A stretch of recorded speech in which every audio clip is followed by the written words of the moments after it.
ये लो लड़की, 1500 सोने के सिक्के, और जल्दी यहाँ से दुम दबाकर भाग जाओ, वरना मेरा खून खौल रहा है। अगर जल्दी मेरी नजरों से दूर नहीं हुई तो मैं अपने हाथों से तुम्हारा गला दबा दूंगा, और आगे जो होगा देखा जाएगा। अभी तो मैं जा रही हूँ सेठ जी, लेकिन आप मेरी एक बात को गांठ बांध लो, कभी भी गरीब या कमजोर को दोबारा ठगने। बहुत समय पहले की बात है।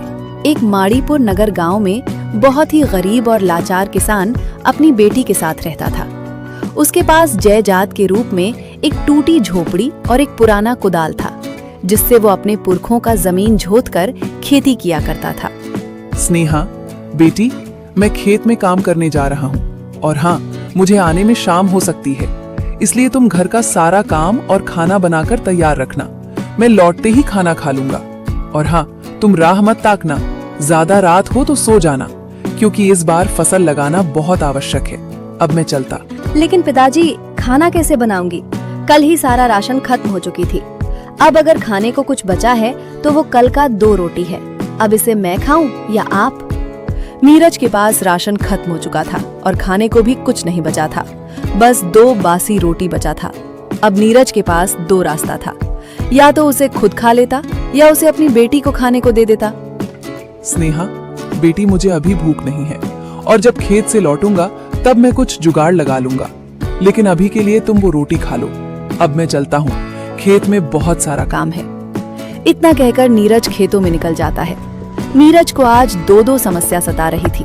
पहला, खेत में फसल लगाना, और दूसरा, तलके के लिए भोजन जुटाना। वो निराश होकर कुदाल चलाने लगता है। तभी वहां एक बड़े सेठ मनीष आ जाता है और नीरज को अपने खेत में मेहनत करता देख एक प्लान बनाता है। अरे रजनीश, देखो तो नीरज कितना मेहनत कर रहा है, लेकिन ये मेहनत मुझे खटक रहा है, क्योंकि ये मेरे अंडर काम नहीं कर रहा है। पूरे गांव में एक यही जमीन बचा है जो मेरे नाम नहीं है। मैंने बहुत कोशिश किया कि ये जमीन मेरा हो, मगर नीरज कभी नहीं माना। लेकिन आज किसी भी हालत में इस जमीन को अपना बनाकर ही रहूंगा। लेकिन मालिक, मुझे जहां तक पता है नीरज मर जाएगा, लेकिन अपनी पुश्तैनी जमीन कभी नहीं देगा। उसके लिए आपको सब्र करना होगा, क्योंकि कभी ना कभी उसे आपकी जरूरत जरूर पड़ेगी, और उसी का फायदा उठाकर आप उसका जमीन हथिया लेना। फिर चाहे वो कितना भी प्रयास करे, मगर अपना जमीन आपके चंगुल से छुड़ा नहीं पाएगा। नहीं नहीं रजनीश, अब मैं और सब्र नहीं कर सकता। वो अपना जमीन मुझे कैसे देगा? वो तो मुझ पर छोड़ दो। आज कैसे भी इसका जमीन हथिया कर ही रहूंगा, क्योंकि किसी भी इंसान का कोई ना कोई मजबूरी जरूर होता है, और मैं इसी मजबूरी का फायदा उठाऊंगा। अरे रजनीश, देखो देखो, नीरज कितना परेशान लग रहा है। चलो, अब हमारा काम बन गया, क्योंकि मेरे इतना बुद्धिमान कोई नहीं। अब तुम देखना कैसे उसे बेवकूफ बनाता हूँ। मानिश बहुत ही बेईमान और बुद्धिमान सेठ था। वो नीरज को मजबूर देख उसका जमीन हथियाने का प्लान बनाता है। अरे नीरज, आजकल तुम्हें देख रहा हूँ, बहुत उखरे उखरे से रह रहे हो। क्या बात है? घर में कोई समस्या है या पैसों का कोई बात है? देखो नीरज, तुम्हें कोई भी परेशानी हो, बेहिचक तुम मुझे बता सकते हो। आखिर मैं भी एक इंसान हूँ, और गरीब बेबस का मदद करना हमारा फर्ज है। इसलिए तुम मुझे बताओ, क्या बात है? नीरज जानता था कि सेठ उसे बहला रहा है, लेकिन बेचारा मजबूर था। उसे कैसे भी करके कला के लिए भोजन जुटाना था। कुछ नहीं सेठ जी, बस वो घर में राशन खत्म हो गई है, और कल हम लोग क्या खाएंगे यही सोच रहा था। आज खेत में आते वक्त मैं अपनी बेटी की आंखों में वो दर्द देखा हूँ। बेचारी भूखे कैसे काम करेगी। अगर सेठ जी आप हम पर थोड़ा रहम करें और कुछ पैसे उधार पर दे दें तो आपकी बहुत मेहरबानी होगी। आप चिंता मत करें, सेठ जी जब फसल तैयार होगा तो उसे बेचकर आपका कर्ज चुका दूंगा। अरे नीरज, तुम चिंता मत करो, तुम और तुम्हारी बेटी कभी भूखी नहीं रहेगी। ये लो, ये कुछ पैसे हैं, इससे तुम घर के लिए राशन खरीद लेना। अब मैं चलता हूँ, बाकी कोई और समस्या हो तो बेहिचक मेरे पास आना। आपका बहुत बहुत धन्यवाद सेठ जी। शायद आपको पता नहीं कि आपने मुझे एक नई जिंदगी दे दी है, नहीं तो हम लोग भूखे मर ही जाते। मनीष का ये प्लान सफल हो गया था, लेकिन शायद नीरज को मालूम नहीं चला कि सेठ उसे नई जीवन नहीं बल्कि आखिरी सांस लेने का मौका दिया है। नीरज खेत का काम खत्म कर देता है और खुशी खुशी बाजार राशन लेने चला जाता है। तो दोस्तों, क्या नीरज सेठ का पैसा वापस कर पाएगा? कमेंट में बताओ। इधर रजनीश को समझ नहीं आ रहा था कि सेठ उसे फ्री में पैसे क्यों दे दिए। मालिक, मुझे एक बात समझ नहीं आ रहा है कि आपने नीरज को बिना कुछ मुनाफा के फ्री में पैसे क्यों दे दिए, बल्कि आपने मुझसे ये बोला कि उसका जमीन हथिया लूंगा। फिर उसने अपना जमीन तो आपको दिया ही नहीं। मुझे कुछ समझ नहीं आ रहा है। मालिक, कृपया बताइए ना, आपके मन में क्या प्लान चल रहा है? अरे रे रजनीश, ऐसे ही मैं तुमको बेवकूफ नहीं कहता, सच में तुम बेवकूफ ही हो। अगर मैं नीरज से अभी जमीन लेने की बात करता तो वो भूखा रहना पसंद करता, मगर मुझे अपनी जमीन कभी नहीं देता। इसलिए मैंने नीहले पे दहला मारा। अब जिस दिन उसका फसल तैयार होगा तो मेरा कर्ज चुकाने के लिए वो अपना अनाज जरूर बेचेगा, और तब मैं एक प्लान बनाऊंगा और नीरज को मजबूर कर दूंगा कि उसे अपना जमीन मुझे देना ही पड़ेगा। अब तो इंतजार उस दिन का है जिस दिन उसका फसल तैयार होगा। वाह मालिक वाह, क्या आपका दिमाग है। मुझे तो लगा कि आप कुछ और ही प्लान बनाओगे, लेकिन नहीं, आप तो सीधा नहले पर दहला मारा। मुझे यकीन है मालिक कि आपकी बुद्धि के आगे उस नीरज को झुकना ही पड़ेगा। मनीष एक नंबर का जालिम सेठ था। वो गरीब मजबूर का फायदा उठाता था और उसका जमीन कब्जा करता था। बेचारा नीरज भी अपने हालात पर मजबूर होकर सेठ की जाल में फंस जाता है। नीरज को आज 2 वक्त की रोटी तो नसीब हो गई थी, लेकिन उसे कहाँ पता कि अभी बुरा वक्त आना बाकी है। ऐसे ही समय बीत जाता है और कुछ ही महीने में नीरज का फसल तैयार हो जाता है। सेठ को सब पता चलता है कि नीरज का फसल तैयार हो चुका है और वो अब उसे बेचने वाला है। तो दोनों लोग नीरज के खेत में पहुंच जाते हैं। अरे नीरज, सुना है तुम्हारा फसल काफी अच्छा हुआ है और अनाज देखने से लग रहा है कि पूरे गांव में सबसे अच्छा फसल तुम्हारा ही हुआ है। क्यों नीरज, तुम्हारा तो भाग्य ही चमक गया। हाँ सेठ जी, पूरे गांव में सबसे अच्छा फसल हमारा ही हुआ है। अब देखना सेठ जी, इससे हमारे घर का हालात काफी सुधर जाएगा और मैं इसको बेचकर आपका कर्ज भी कर दूंगा। हे भगवान, आप ऐसे ही मुझ पर अपना कृपा बनाए रखना और मैं दिल से मेहनत करता रहूंगा। अरे नीरज, तुम इस अनाज को बाजार में ले जाने का कष्ट क्यों करोगे? इसको मुझसे ही बेच दो, इससे मैं अपना दिया हुआ पैसा वापस। बोलो, क्या दाम लोगे? सेठ अपना चाल चल रहा था, लेकिन नीरज को कुछ पता नहीं चल रहा था और वो अपने मन में सोचता है, सेठ जी ठीक ही कह रहे हैं। अगर मुझे इसे बेचना है तो बाजार ले जाना होगा। इससे अच्छा सेठ जी को ही बेच देता हूँ, उनका कर्ज भी हो जाएगा और कोई बात भी नहीं बिकेगी। ठीक है सेठ जी, आप ये अनाज खरीद लो, लेकिन सेठ जी इसका दाम आपको पूरे 8,000 रुपए देना होगा और आपका कर्ज भी खत्म हो जाएगा, क्योंकि सेठ जी अभी राशन का दाम बढ़ गया है। वाह नीरज वाह, क्या दिमाग लगाए हो। इतना महंगा अनाज तो नहीं है, लेकिन कोई बात नहीं, इसको मैं एक ही शर्त पर खरीदूंगा कि ये अनाज अभी जिस हालत में है उसी हालत में देना होगा। और हाँ, इसके बदले 8,000 रुपए तो क्या, मैं पूरे 10,000 रुपए देने के लिए तैयार हूँ, बस तुम हाँ कहो। ये सेठ का एक सोचा समझा जाल था जो नीरज को फंसने पर मजबूर कर रहा था। नीरज जान रहा था कि सेठ जालिम है, लेकिन फिर उसे वो दिन याद आता है जिस दिन सेठ ने नीरज का मदद किया था। नीरज सोचता है कि सेठ जी बुरा इंसान नहीं है, उसके साथ कोई गलत व्यवहार नहीं करेंगे, और वो बेचारा अनजाने में गलत फैसला ले लेता है। ठीक है सेठ जी, मुझे आपका ये शर्त मंजूर है। ये अनाज जिस हालत में है उसी हालत में आप इसे खरीद लीजिए। अब आप मेरा पैसा दे दीजिए ताकि उस पैसे से अपने घर के लिए दाल मसाला खरीद सकूं। क्या सेठ ने नीरज को पैसे दिए थे? जो बिना स्किप किए देखा होगा उसे ही पता होगा। कमेंट में जरूर बताना। अरे हाँ नीरज, जरूर। ये लो तुम अपने पैसे, और अब से ये अनाज तो मेरा हुआ ही, साथ में जमीन भी मेरा हुआ, क्योंकि तुमने अनजाने में ये फैसला लिया कि जिस हालत में ये अनाज है उसी हालत में मुझे बेचा। इसलिए अनाज के साथ वो जमीन भी मेरा हुआ जिस पर ये अनाज है। वाह नीरज, कब से सब्र कर रहा था कि कब तुम मुझ पर भरोसा करो और उस भरोसे का मैं विश्वासघात करूं। देख लिया रजनीश मेरा प्लान। मैंने तुमसे कहा था कि वो पैसा फ्री में नीरज को नहीं दिया, उसका विश्वास जीतने के लिए दिया, ताकि एक दिन उसका जमीन हथिया सकूं।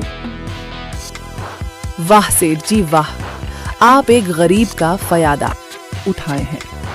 मेरे मन में आपके खिलाफ इज्जत पनप रही थी, लेकिन वो एक कहावत है ना कि कुत्ते की पूंछ कभी सीधी नहीं होती, चाहे उसमें कितना भी घी लगा दो। और आपने भी वही किया, जब बल से नहीं हुआ तो छल से किया। लेकिन कोई बात नहीं, एक गरीब का हक जो मारता है वो कभी सुखी नहीं रहता है। आपको अपनी बुद्धि पर बहुत घमंड है ना, तो आज आप मेरी बात कान खोल कर सुन लो। एक दिन आपका ये घमंड चूर चूर हो जाएगा। ये एक गरीब का बहुआ है। नीरज बेचारा आज टूट जाता है क्योंकि उसका पुश्तैनी जमीन उसके हाथ से चला जाता है। बेचारा रोते हुए घर चला जाता है।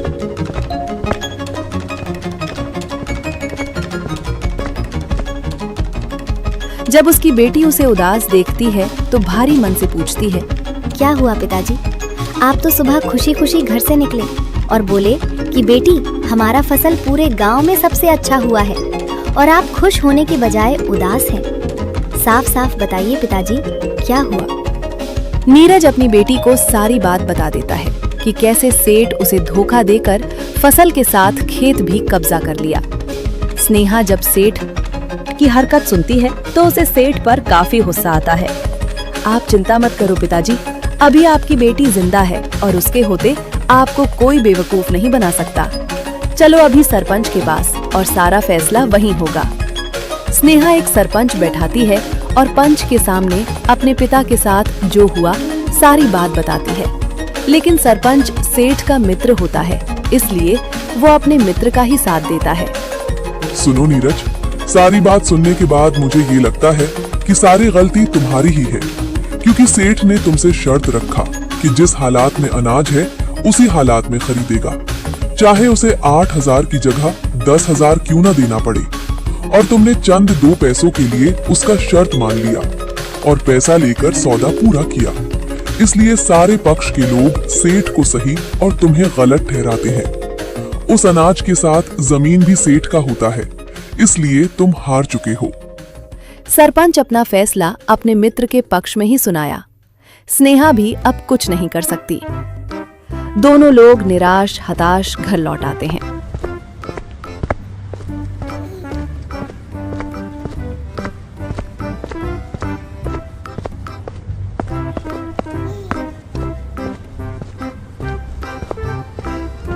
आप चिंता मत कीजिए पिताजी, जो सेठ ने हमारे साथ किया है उसका सजा भगवान देंगे। आपका इसमें कोई गलती नहीं। अब आप अपने दिमाग पर जोर मत दीजिए, भगवान सब भला करेंगे। स्नेहा अपने पिता को दिलासा देती है कि वह गलत नहीं बल्कि सेठ गलत था।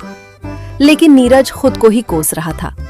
सुबह हो जाती है और स्नेहा जब अपने पिता के पास उसे उठाने जाती है तो नीरज उठने की बजाय इस दुनिया से ही उठ जाता है। नीरज को अपनी जमीन खो देने का गम उसे हार्ट अटैक ला देती है और बेचारा अपनी बेटी को छोड़कर चला जाता है। पिताजी, आप मुझे छोड़कर नहीं जा सकते। आपके सिवा मेरा इस दुनिया में कोई नहीं। हे भगवान, ये आपने क्या किया? मेरे पिताजी को लौट आओ भगवान, वरना मैं भी जीवित नहीं रहूंगी। मेरा इस दुनिया में कोई नहीं। अब मैं उस कमीने सेठ को नहीं छोड़ूंगी। उसकी वजह से ही मेरे पिताजी को हार्ट अटैक आया है।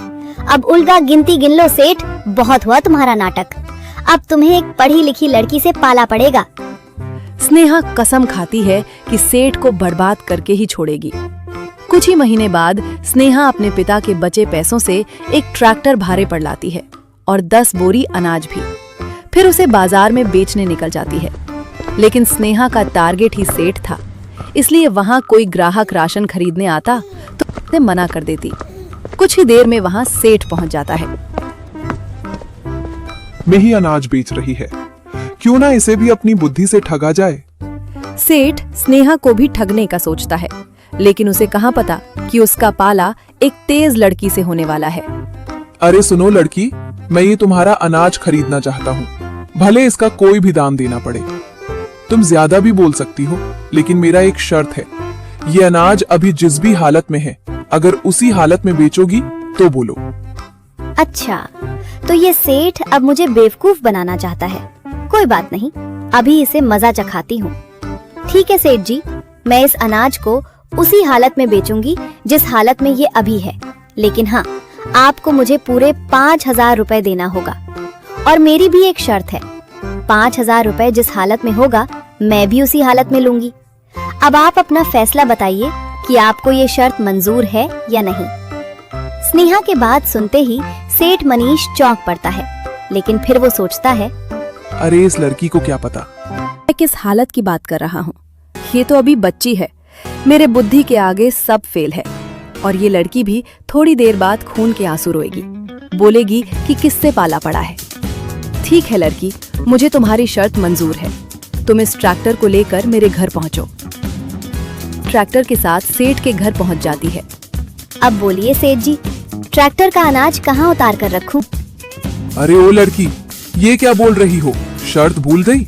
मैंने क्या कहा था कि अनाज जिस हालत में है उसी हालत में बेचना होगा, और अनाज अभी ट्रैक्टर पर है, इसलिए अनाज के साथ ट्रैक्टर भी मेरा हुआ। माफ कीजिए सेठ जी, मैं शर्त भूल गई थी। अब आप अनाज के साथ ट्रैक्टर भी ले लीजिए, लेकिन अब हमारा पैसा भी दे दीजिए। अच्छा रुको, अभी अंदर से पैसा लेकर आता हूँ। ये आप क्या कर रहे हैं सेठ जी? शायद आप शर्त भूल रहे हैं। मेरी शर्त ये थी कि पैसा भी जिस हालत में होगा उसी हालत में देना होगा, इसलिए आपका पैसा। घर में है तो पैसा के साथ आपका घर भी मेरा हुआ। खबरदार जो घर में घुसे तो। स्नेहा के बात सुनते ही सेठ मनीष को दिन में ही तरेगन दिखने लगा था। सेठ ताव में आकर कुछ ऐसा फैसला कर लेता है जो उसे बर्बाद कर देता है। ये तुम क्या बोल रही हो लड़की? तुम्हारा दिमाग तो ठीक है। 5,000 रुपए के लिए तुम मेरा घर लोगी? शायद तुम्हें पता नहीं कि तुम किससे पंगा ले रही हो। अगर ऐसी बात है तो चलो पंचायत के सामने, कौन गलत है और कौन सही, सब पता चल जाएगा। मनीष जानता था कि उसका मित्र उसका साथ देगा और इस खेल में वही जीतेगा, लेकिन स्नेहा भी गुस्से में थी। आज सेठ और सरपंच दोनों का खबर लेने वाली थी। आज उन्हें भी पता चलेगा कि तेज पढ़ी लिखी लड़की से पंगा लेना कैसा होता है। स्नेहा सरपंच को सारी बात विस्तार से बता देती है। स्नेहा की बात सुनकर सरपंच भी एक गहरी सोच में डूब जाता है। हे भगवान, ये आपने मुझे कैसा संकट में डाल दिया। अगर मैं अपने मित्र का साथ दिया तो समाज के लोग मुझे मतलबी कहने लगेंगे, और अगर इस लड़की का साथ दिया तो मेरा मित्र मुझसे नाराज हो जाएगा। आप क्या सोच रहे हैं सरपंच जी? मुजरिम आपके सामने है, बस आप अपना फैसला सुनाइए और एक गरीब के साथ इंसाफ कीजिए, वरना ये सेठ आज मुझे बेवकूफ बनाने का प्रयास किया है, कल बस्ती वालों को बेवकूफ बनाएंगे, इसलिए आज इनको सजा देना आवश्यक है। देखो स्नेहा बेटी, ये तुम ठीक नहीं कर रही हो। आखिर तुम सेठ से दुश्मनी क्यों मोल ले रही हो? इस समस्या से निकलने का एक सही रास्ता मैं बताता हूँ, जिससे तुम दोनों का फायदा होगा। देखो, इसमें साफ पता चलता है कि गलती सेठ की है, परंतु अगर सेठ अपना घर के साथ सारा सामान दे देगा तो वो कहाँ रहेगा? थोड़ा सोचो बेटी, तुम तो पढ़ी लिखी लग रही हो। एक काम करो, सेठ तुम्हें ट्रैक्टर के साथ वो सारा अनाज लौटा देगा और साथ ही कुछ पैसे भी। बस तुम इसे बख्श दो और सेठ आज पूरे गांव वालों के सामने ये वादा करेगा कि आज जो तुम्हारे साथ किया है वो कभी और किसी के साथ नहीं करेगा। ठीक है सरपंच साहब, अगर आप यही चाहते हैं तो मुझे मंजूर है, लेकिन मेरी बात का एक जवाब दीजिए। क्या सेठ मेरी पुश्तैनी जमीन और मरे हुए पिताजी को लौटा सकता है? अगर मेरे पिताजी वापस आ सकते हैं तो मुझे ये फैसला मंजूर है। बोलो सेठ, क्या तुम मेरे पिताजी को वापस ला सकते हो? अगर सरपंच साहब, इसने उस दिन मेरे पिता को बेवकूफ बनाकर जमीन ना हथिया होता तो आज मेरे पिताजी मेरे साथ होते। इसलिए सरपंच साहब, मेरा फैसला कभी बदल नहीं सकता। इसलिए आप सच का साथ दें, नहीं तो मैं पुलिस से मदद लूंगी। और आप समझ लो, जब पुलिस के पास गई तो आपका सरपंच गिरी भी खतरे में पड़ जाएगी। अब बोलिए सरपंच साहब, क्या सेठ को सजा मिलेगी या नहीं? स्नेहा सबकी बोलती बंद कर दी थी। सेठ बेचारा मायूस हो जाता है। जमीन घर सब खतरे में पड़ जाता है। बेचारा मरता क्या न करता। स्नेहा, तुम मुझे माफ कर दो।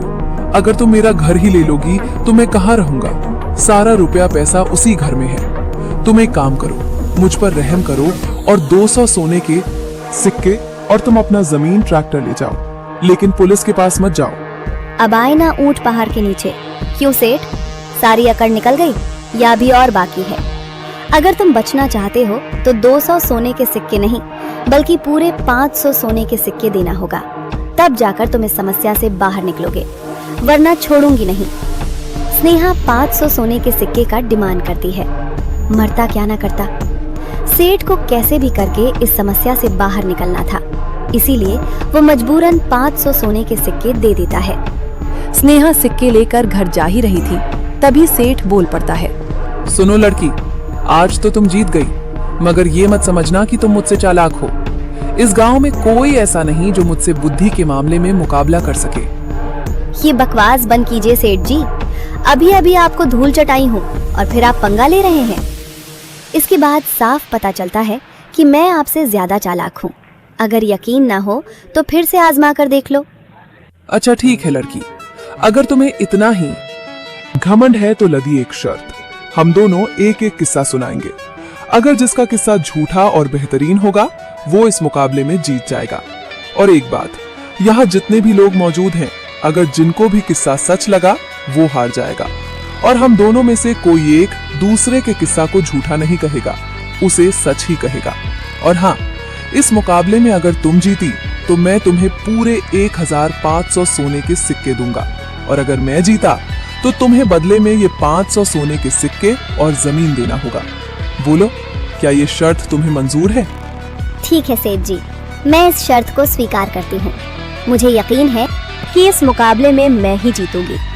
स्नेहा सेठ का चैलेंज स्वीकार कर लेती है और सेठ सरपंच को इशारा देता है कि उसका ही साथ दे। सरपंच इशारे में हाँ कहता है और सेठ अपना किस्सा का शुरुआत कर देता है। एक दिन मेरी पत्नी बाजार से राशन खरीद कर लाई, और जब उसे बनाने के लिए बिन रही थी तभी उसमें से 2 मक्के का दाना निकला।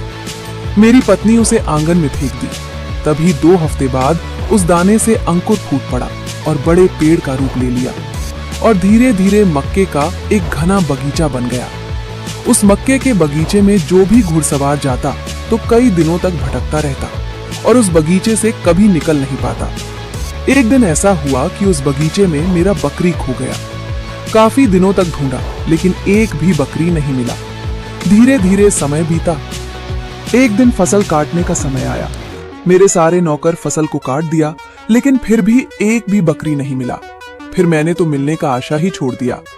फिर मैं उस मक्के का आटा पिसवाया और अपनी पत्नी से रोटी बनाने को बोला। मेरी पत्नी कुछ ही देर में मक्के का रोटी मेरे आगे परोसी।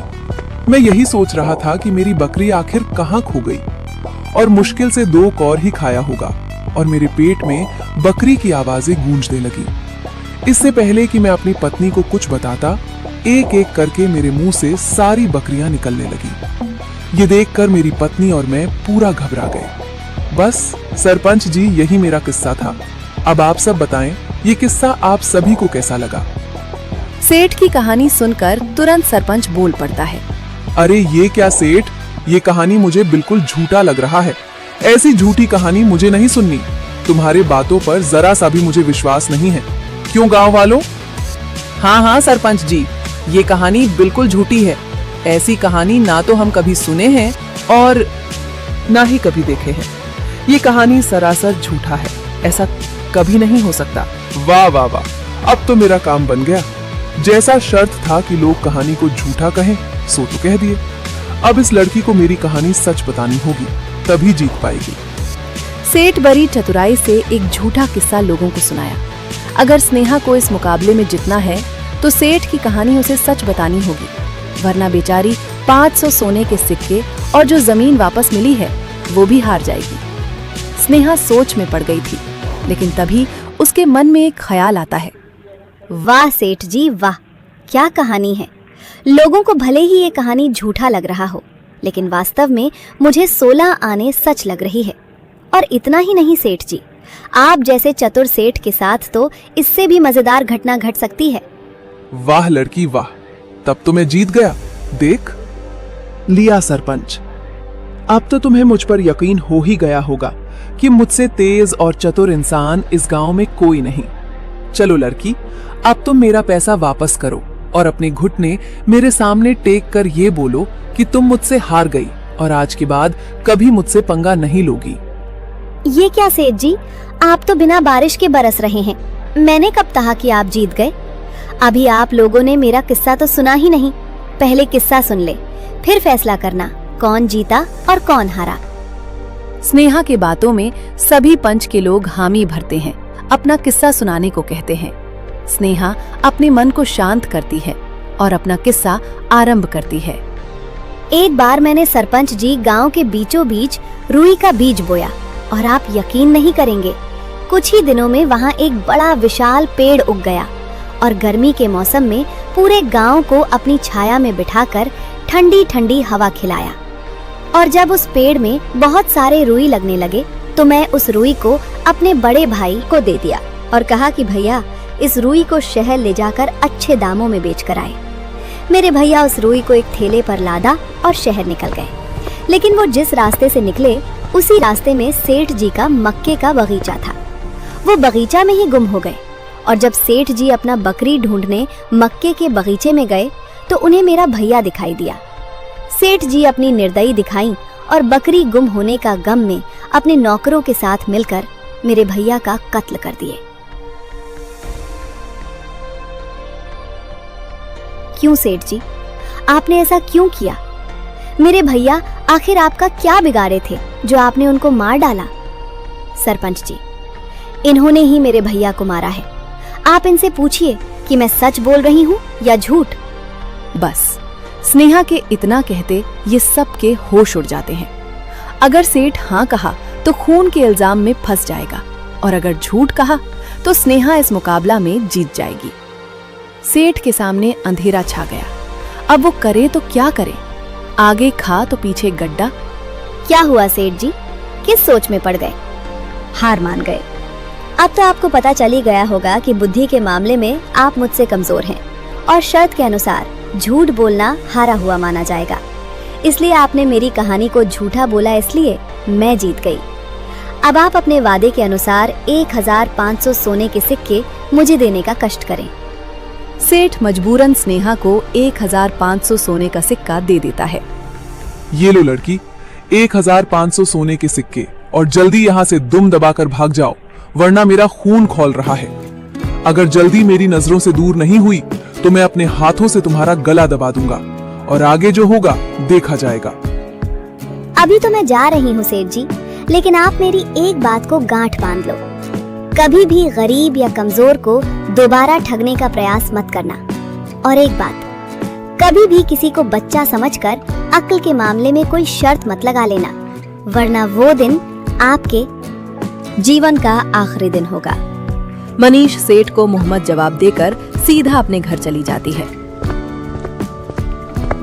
पूरे पंच के लोग सेठ का उतरा चेहरा देखकर बहुत खुश होते हैं। तो दोस्तों, देखा आपने कैसे एक घमंडी और बेईमान सेठ को स्नेहा करारा जवाब दी और पूरे पंच के सामने मुंह काला की। तो दोस्तों, वीडियो कैसा लगा कमेंट में जरूर बताएं। मेरी कहानी कैसी लगी कमेंट्स में बताओ। मेरे चैनल MP कॉमेडी 8788 को सब्सक्राइब कर ऑल नोटिफिकेशन जरूर करें। वीडियो को लाइक और हाइप करें और अपने दोस्तों को शेयर जरूर करें और मेरे चैनल को याद रखें। धन्यवाद।